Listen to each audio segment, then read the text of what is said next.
Labrador's growing Filipino community wants to better share its culture, and it goes beyond just food.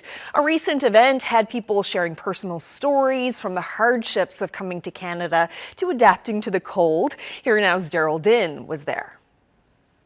Hundreds of Filipinos now call the Big Land their permanent home, but this gathering in Labrador West aims to bridge the gap between newcomers and the community through sharing stories of sacrifice and traditional food. Organizers say it was about creating connections.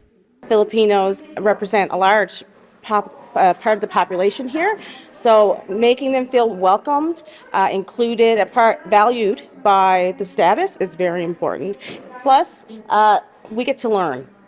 All of us here learned something tonight from their experiences and what they shared. Shirley Octaviano has lived in Labrador for 12 years and shared her story. It was an adjustment coming here. She didn't know what to expect. I have the opportunity to be able to share our tradition and cultures, which most of the Canadians didn't know where we come from and how we adapted here in a cold country.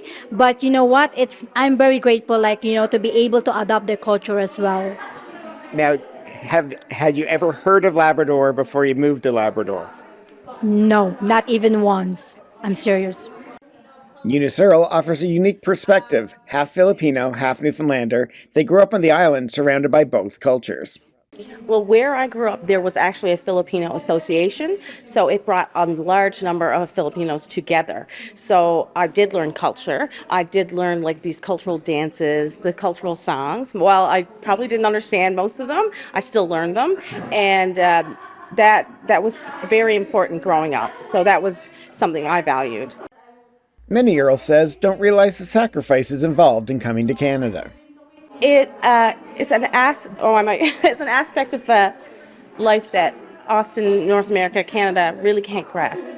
We don't grasp that someone has to move away from their 2-month-old and leave them behind so that they can provide for that 2-month-old. It's not something that we can easily grasp at all. And to hear that and to see that resilience. After more than a decade, Octaviano says she's finally adapted to the colder climate. Well, actually, I was not ashamed to tell that when I was new here. I have so many jackets and so many socks, but now I just wearing one jacket and I'm proud of it. Because you know what, I used to it. When you staying in one place, you're used to it. You adopt their cultures.